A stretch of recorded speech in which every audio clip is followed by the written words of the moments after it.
दोस्तों उस दिन मैं आपको एक कहानी सुना रहा था, अनुज सब्बरवाल जी की लिखी हुई शेर खान का बदला। और जब तक वो कहानी कंप्लीट होती उसके पहले हाथी आ गया था। मैंने कहा था जंगल में एंटर करते वक्त मैं नहीं सुनाऊंगा क्योंकि ध्यान डाइवर्ट होता है। अच्छा किया था क्योंकि सामने था वो 1.5 दांत वाला सद्दाम। अगर मैं अलर्ट नहीं होता मेरा ध्यान डाइवर्टेड होता, क्योंकि कहानी 11 पेज की कहानी है, रिकलेक्ट करके अगर मैं सुना रहा होता तो हो सकता मेरा ध्यान ना रहता। अब तो मैंने अच्छा किया था, और यही होता है एक्सपीरियंस। जंगल में घूमने का मुझे एक्सपीरियंस है, तो मुझे कम से कम ये पता है कि कहाँ पे कहाँ ध्यान रखना है।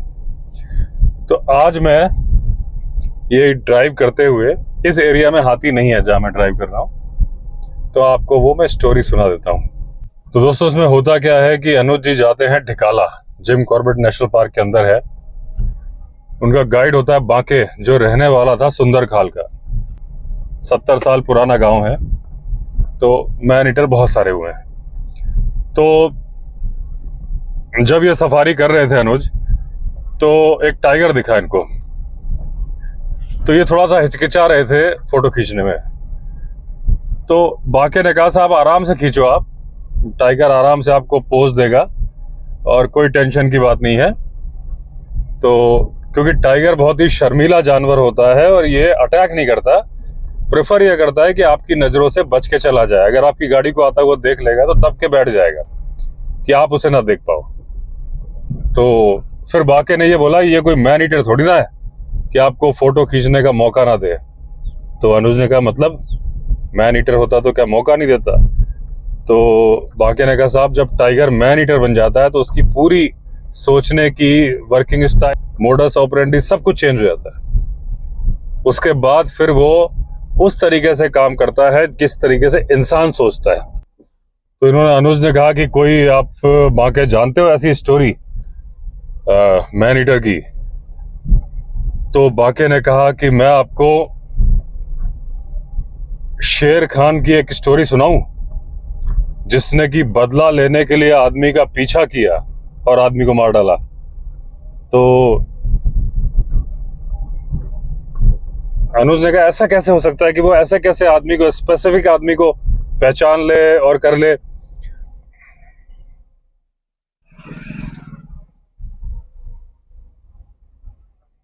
वाक़े ने कहा आपने देखा है कि हाथी कैसे बदला लेता है? कई बार हाथी पूरा पूरा गांव कुचल देता है बदला लेने के लिए, कि जहां किसी हाथी पे हमला होता है। और दोस्तों यहाँ पे मैं एक बात बता दूं कि एक जो मचान पर 49 दिन बुक थी जो मैं पढ़ रहा था, उसमें भी यही हुआ था लास्ट में कि हाथी बदला लेने आए थे जब मुक्ता के फादर को उन्होंने मार दिया था, क्योंकि उनके ऊपर गोली चलाई गई थी उस आश्रम से। तो ऐसे ही हाथी कई गांव को भी नष्ट कर देते थे। तो अनुज ने कहा कि देखो हाथी की तो मुझे बात समझ में आती है कि हाथी की मेमोरी बड़ी स्ट्रांग होती है, टाइगर की बात समझ में नहीं आती। तो बाके ने कहा कि देखिए जो बौद्ध भिक्षु है थाईलैंड के, वो टाइगर को पाल लेते हैं, तो वहां भी टाइगर की मेमोरी है कि वो पहचानता है कि ये मेरा, इसने मुझे पाला हुआ है, मुझे इस पर अटैक नहीं करना है। तो बाके ने कहा मैं आपको एक स्टोरी सुनाता हूँ शेर खान की, जिसने बदला लिया अपने ऊपर हमला करने वाले इंसान से। तो अनुज ने कहा कि सुनाओ। तो बोला अभी नहीं सर, मैं ढिकाला के गेस्ट हाउस में रात को आऊंगा फिर सुनाऊंगा। तो अनुज ने कहा तुम रात को ढिकाला कैसे आओगे? ढिकाला में तो तुम्हें एंट्री नहीं मिलेगी। तो बाके ने कहा कि साहब जो बगल में, ढिकाला के बगल में रेंजर ऑफिस है ना, हम लोग वहीं रहते हैं और मैं रात को आ जाऊंगा। तो रात को बाके आ गया, बॉनफायर जलाया, और अब अनुज ने कहा कि मैं बहुत ज्यादा एक्साइटेड हूं बाके, जो तुमने बात बोल दी कि टाइगर ने बदला लिया, अब तो मुझे वो कहानी सुनाओ। तो बाके ने वो कहानी सुनाई।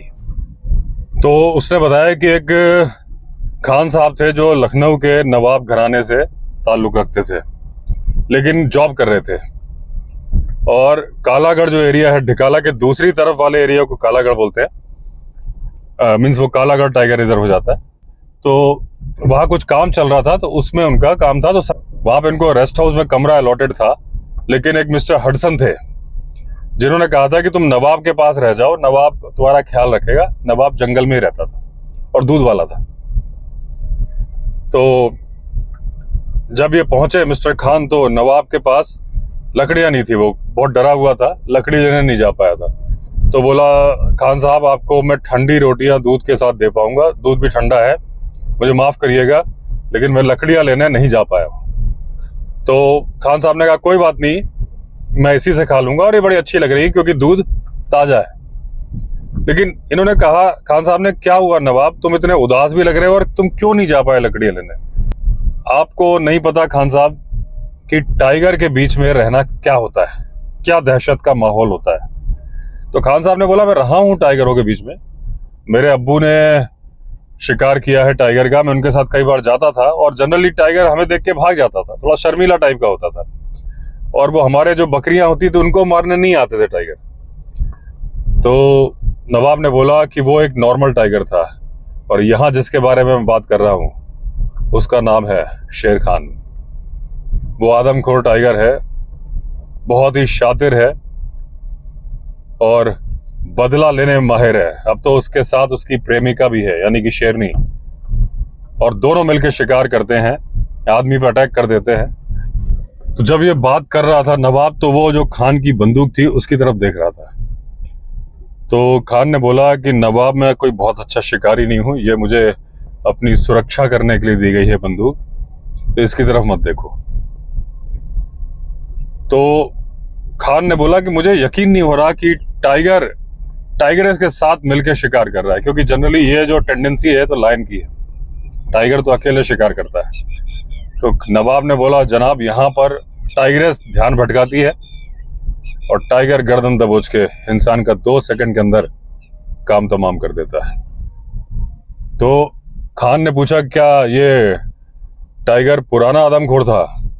तो नवाब ने कहा हाँ ये पुराना आदमखोर था और एक अंग्रेज साहब ने उसका नाम शेर खान रख दिया था।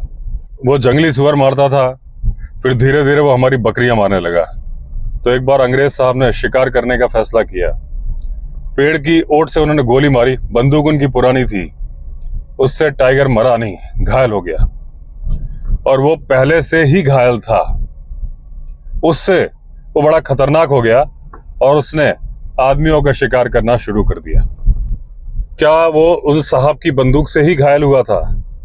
तो नवाब ने बोला नहीं, वो पहले से लंगड़ा रहा था, क्योंकि चांदनी रात थी जब हमने देखा था कि वो आ रहा है तो पहले से लंगड़ा के आ रहा था। तो बोले वो लंगड़ा कैसे हुआ? खान ने पूछा। तो बोला साहब मैं पक्का तो नहीं बता सकता, लेकिन या तो 2 टाइगर की आपस में लड़ाई हुई हो और या फिर पॉर्क्यूपाइन यानी शाही से उसका झगड़ा हुआ हो। तो पॉर्क्यूपाइन का जब कांटा एक बार लग जाता है तो निकलता नहीं है, उस वजह से लंगड़ा रहा हो। जब किसी ने देखा नहीं तो कोई बता कैसे सकता है? तो खान ने पूछा कि कोई नहीं बता सकता? तो नवाब ने बोला साहब जो आदमी बता सकता है वो देश छोड़ के चला गया है। तो खान ने कहा तुम जिम कॉर्बेट साहब के बारे में बात कर रहे हो?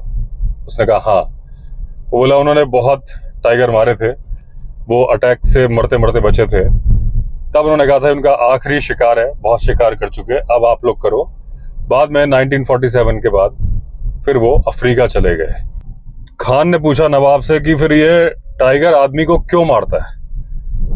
तो नवाब ने बोला साहब आदमी ना तो तेज भाग सकता है, ना इतना तेज देख सकता है, ना इतना ज्यादा सुन सकता है, सब कुछ उसको पास का ही दिखता है, हाथ में एक डंडा होता है, तो बड़ा ही आसान शिकार है। ना तो बाघ को भागने में मेहनत करनी है, ना वो फाइट बैक कर सकता है, एक बार अटैक किया और वो मर जाता है। इसलिए जब कोई चोटग्रस्त बाघ होता है तो उसकी पहली चॉइस जो होता है वो आदमी होता है।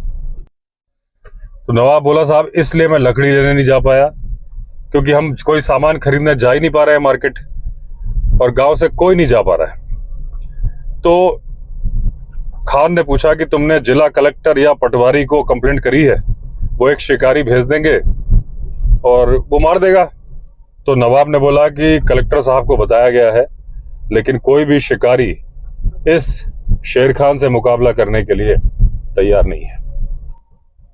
जब वो ये बता रहा था उसी टाइम पे बाघ ने 2 बार आवाज करी, जो आवाज करता ना आऊं आऊं, वैसी आवाज करी, और स्पॉटेड डियर ने इमीडिएटली अलार्म कॉल दी।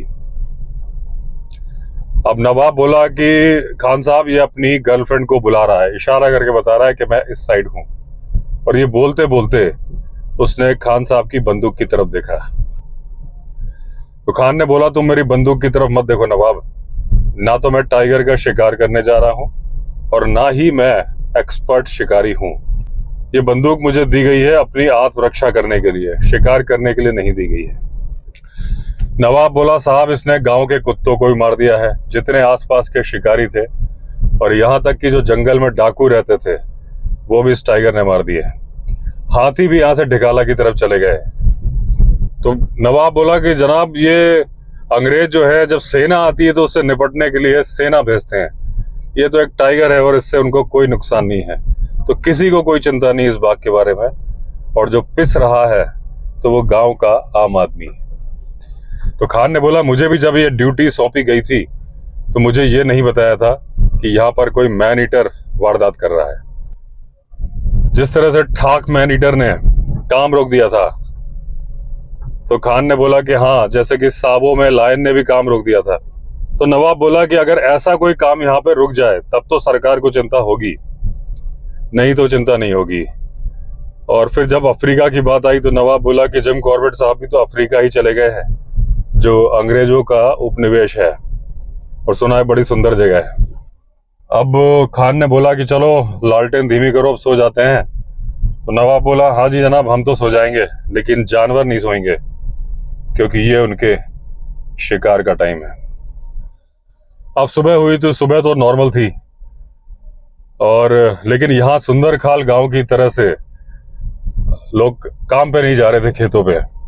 तो खान ने पूछा नवाब से कि यहाँ पर लोग कब जाते हैं, कितना लेट जाते हैं, अभी तक सुबह से कोई खेतों पे क्यों नहीं जा रहा है। तो नवाब ने बोला, साहब कोई नहीं जाता खेतों पे, अगर कोई लकड़ी बीनने या टॉयलेट के लिए भी जाते हैं तो ग्रुप्स बना के जाते हैं। किसी भी झाड़ी के पीछे शेर खान हो सकता है, कब किसको उठा के ले जाएगा कोई भरोसा नहीं। बोलते बोलते उसने कहा कि नाश्ता लाऊं साहब।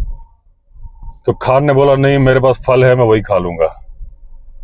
तो नवाब ने बोला, साहब आप मेरी एक मदद कर सकते हैं। खान ने बोला, मदद तो कर दूंगा, लेकिन मुझसे ये टाइगर मैन ईटर को मारने के लिए मत बोलना, क्योंकि मैंने बताया मैं एक्सपर्ट शिकारी नहीं हूं। तो नवाब ने बोला कि नहीं साहब, मैं इसको मारने के लिए नहीं बोलूंगा, लेकिन मेरी बछिया खो गई है, क्या आप मेरी बछिया ढूंढने में मेरी मदद कर दोगे। नवाब बोला, साहब मैं जब कई दिन तक उसके लिए चारा लेके नहीं आ पाया तो फिर भूख से वो जंगल की तरफ भाग गई। तो खान ने पूछा, तुमने उसे भागते हुए देखा था। इसने बोला, हाँ, आगे एक खड्ड है, गड्ढा टाइप का है, वहां हमेशा पानी होता है और नरम नरम घास होती है, तो वो उसी तरफ गई होगी, वहां से मैं उसे ले आऊंगा। तो खान ने बोला, मैं तो रेस्ट हाउस चला जाऊंगा, फिर तुम वापस कैसे आओगे। तो ये बोला कि साहब मैं आ जाऊंगा, उसके बच्चिया के साथ आ जाऊंगा दिन में, और आप शाम तक अपने रेस्ट हाउस पहुंच जाना, क्योंकि आपके पास तो बंदूक होगी। अब ये जो कहानी सुना रहा था बाके अनुज जी को, उसने बोला कि साहब एक कहावत है कि बाघ अपने शिकार को चुंबक की तरह खींचता है, वरना जो खान बार बार बोल रहा था कि मैं बंदूक टाइगर को मारने के लिए नहीं आया हूं, तो वो क्यों नवाब के साथ जाने को राजी होता। और नवाब जिसने कि खान से कुछ बात छुपाई थी, उसने उसको नहीं बताया था कि जहां वो बछिया ढूंढने जा रहा है वहां शेर खान के मिलने की पूरी पूरी संभावना है। अब इधर से नवाब और खान निकले और उधर से निकला शेर खान मरचुला की तरफ से, उसके साथ थी उसकी प्रेमिका, और दोनों भी उसी खड्ड की तरफ बढ़ रहे थे क्योंकि उनको पीना था पानी। अब खान और शेर खान दोनों एक ही डायरेक्शन में बढ़ रहे थे। अब जब ये खड्ड की तरफ घुसे तो वहां बहुत सारे पगमार्क थे टाइगर के, मिल नहीं थे क्योंकि टाइगर रोज आता था, उसकी गुफा भी पास में थी। और इन्होंने देखा तो बहुत सारे डियर थे और कुछ लंगूर वगैरह ऊपर बैठे थे। उतनी ही देर में अचानक से लंगूर ने जोरदार कॉल दी, और खान जो कि अपनी विंचेस्टर राइफल की ट्रिगर पर उंगली रख के ही चल रहा था, उसने बोला, एकदम से चलो खड्ड के बाहर निकलो। और दोनों खड्ड के बाहर आए, और तभी उन्हें एक जानवर की चीख मरते हुए, जैसे कि किसी का गला दबा दिया गया हो, वो सुनाई दी।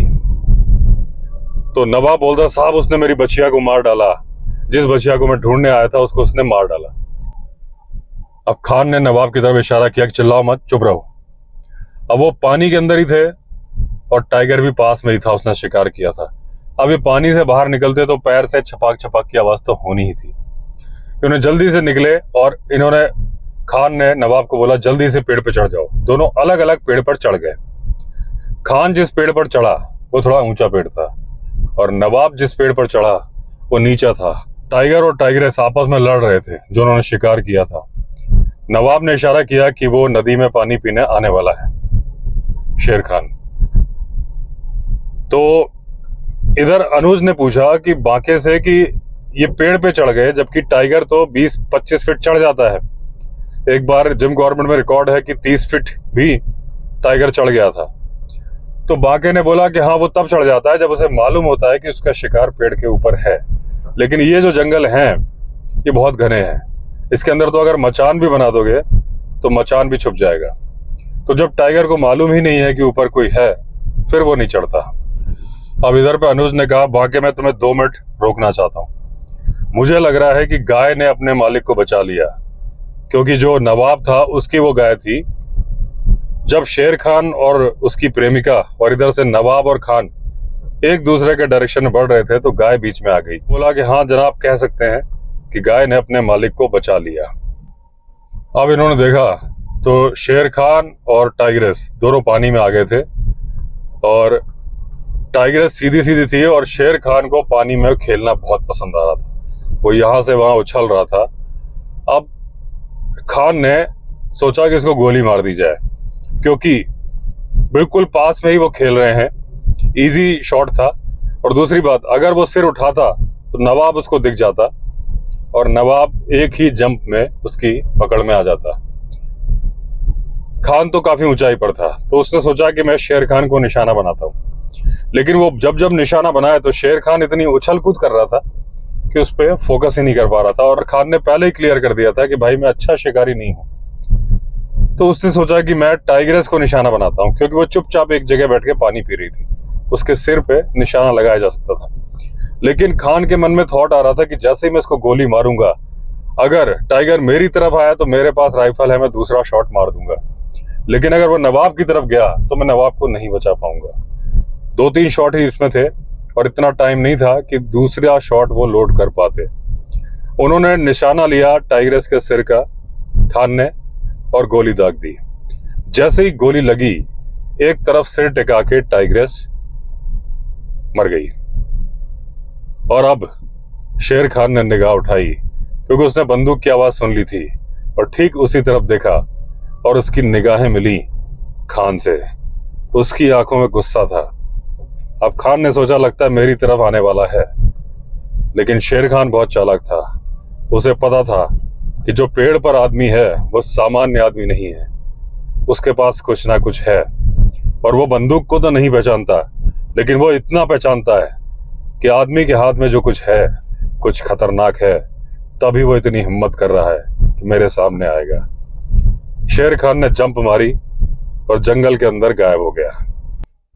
अब जब शेर खान भाग गया तो इधर सबसे पहले जो कहानी बाके सुना रहा था, तो उससे अनुज ने पूछा कि क्या शेर खान कायर था कि उसके सामने उसकी गर्लफ्रेंड को गोली मारी और वो भाग गया? तो बाके ने बोला साहब वो कायर नहीं था, बहुत ज्यादा चालाक था। वो दोबारा हमला करने के लिए भागा था। इधर खान उतरा, उसने कहा चलो चलते हैं। नवाब ने कहा शेर खान ने हमें देख लिया साहब, अब वो हमें नहीं छोड़ेगा। तो खान ने बोला नवाब से कि उसने तुम्हें नहीं देखा है, तुम चिंता मत करो। और दूसरी बात, अभी वो नहीं आएगा, रात के पहले नहीं आएगा, क्योंकि बंदूक के शॉट से वो डर चुका है। अब नवाब बोल रहा साहब मैंने बहुत बड़ी गलती कर दी, मुझे उस गाय को छोड़ देना चाहिए था। मैं क्यों आया और क्यों आपको लेके आया टाइगर को मारने के लिए? तो खान ने बोला यार तुम डराओ मत मुझे, बिना मतलब में खुद डर रहे हो, मुझे भी डरा रहे हो। मैं चुपचाप चला जाऊंगा और एक रनर, यानी कि जो डाक रनर होता है, हरकारा, उसको भिजवाऊंगा और खबर भेजूंगा और वहां से एक शिकारी आ जाएगा और तुम्हारी इस प्रॉब्लम को सॉल्व कर देगा। मुझे कल अपने काम पर जाने दो। तो नवाब बोला साहब आप चले जाओगे मुझे छोड़ के? मैं अगर अकेला जाऊंगा तो ये आत्महत्या है, शेर खान मुझे नहीं छोड़ेगा। तो खान ने सोचा बात तो सही है कि मेरे पास बंदूक है, तो उसने कहा चलो मैं तुम्हें रेस्ट हाउस लेके चलता हूँ, साथ में चलते हैं, फिर कल मैं रनर भेजूंगा और तुम्हें भिजवा दूंगा। जब वो जा रहे थे तो एक लेपर्ड उनके पास से निकल गया था, लेकिन लेपर्ड ने इनकी तरफ ध्यान नहीं दिया क्योंकि वो अक्सर इंसानों से उसका आमना सामना होता रहता था और इनके दिमाग पे तो टाइगर का भूत था, तो इनको तो कुछ समझ में आ ही नहीं रहा था। अब सूरज मरचूला की पहाड़ियों के पास से डूब रहा था। ये रेस्ट हाउस के पास ही पहुंचने वाले थे, तभी अंधेरे में से झाड़ियों के पीछे से एक गुर्राने की आवाज सुनाई दी और ये आवाज थी शेर खान की। एकदम से खान और नवाब दोनों डर गए। इसका मतलब इनकी समझ में आ गया था कि शेर खान गया नहीं था, इनका पीछा कर रहा था। सबसे पहले खान ने एक हवाई फायर किया। शेर खान थोड़ी देर के लिए पीछे हट गया और दोनों ने दौड़ लगा दी रेस्ट हाउस की तरफ। और जब रेस्ट हाउस पहुंचे देखा ताला बंद है और केयर टेकर वहां पर नहीं है। अब खान ने आओ देखा न ताओ और उसने एक बंदूक की गोली मारी ताले पर। धमाके की आवाज से ताला टूट गया। शेर खान फिर थोड़ी देर के लिए डर के पीछे हट गया। ये रेस्ट हाउस के अंदर गए।